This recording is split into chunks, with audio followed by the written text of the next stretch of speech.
Welcome to the book of Melachim I, chapter 9, where we have the continuation of Shlomo's kingdom, what happens after the inauguration of the Beit HaMikdash.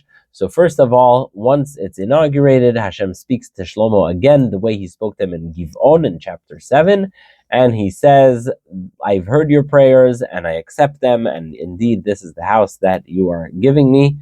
And yes, this is fantastic.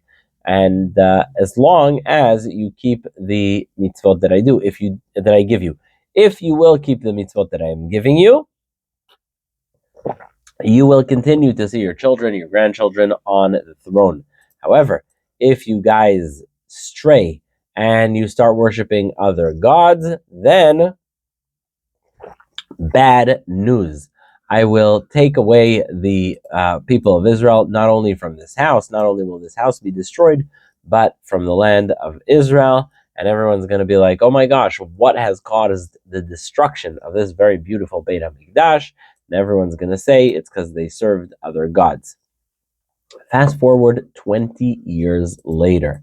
20 years later, after Shlomo built this Beit HaMikdash, Hiram, the king of Tzor, who actually, Tzor, this is Lebanon today. If you know your geography, it's right to the north of Israel. Hiram, the king of Tzor, he gave Shlomo all these cedar trees and wood, and Shlomo decides to repay him. He decides to repay him, and he gives him 20 cities. But, sorry, spoiler, Hiram does not like the gift. He doesn't appreciate it, and he literally says, hey man, not exactly, but he says, what are these cities that you gave me, my brother? Doesn't like them. Then Hiram sends the king 127 bars of gold. Now, that is what he sends him.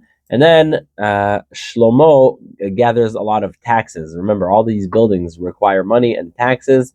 And that's when Shlomo builds the pool, the wall of Jerusalem, Chatzor, Megiddo, Gezer. By the way, there's a lot of beautiful archaeology in all those places if you ever visit Israel. And but unfortunately, for the people of Gezer, it was actually conquered by Paro, who burnt the city and took the lives of all the Canaanites living there. And that was the very romantic gift that Paro had for Shlomo for marrying his daughter. So Shlomo marries the daughter of Paro. Paro goes to Gezer, destroys the local population, gives the city as a gift to Shlomo. Next, Shlomo builds these beautiful cities, Tadmor in the desert, all kinds of big cities for all the horsemen, all the horses, and it's a huge kingdom. Now, the people from the local nations, the seven nations that were conquered by Shlomo, they in the book of Yehoshua, those people are killed, but not here. They just pay taxes and serve Shlomo, but Bnei Israel do not become slaves. Only the other populations do. That is what happens. But you can imagine that the taxes also hit the people of Israel. We'll see that in 2 more chapters. And the Shlomo has 500 people just in charge of making sure everyone's working and paying taxes. And then he marries the daughter of Paro. We said that already, but it's mentioned it again, and he builds her a house. 3 times a year, Shlomo goes and offers sacrifices in the Beit HaMikdash, and then he builds a port in a city named Eilat on Yam Suf. Does that remind you of Eilat? If it does, good reason. That is Eilat. And so he sends his people through the port of Eilat to Africa, to Ophir, and they bring from there endless amounts of gold. That is Paraktet chapter 9. So what did we have in chapter 9? We have the completion of the Beit HaMikdash. Hashem says, look, this is only going to work if you guys keep the mitzvot. You'll only be king if you guys keep the mitzvot. And if not, you're going to be gone from this land. You have then the Hiram-Shlomo exchange, where Shlomo gives Hiram 20 cities in the Galilee up north.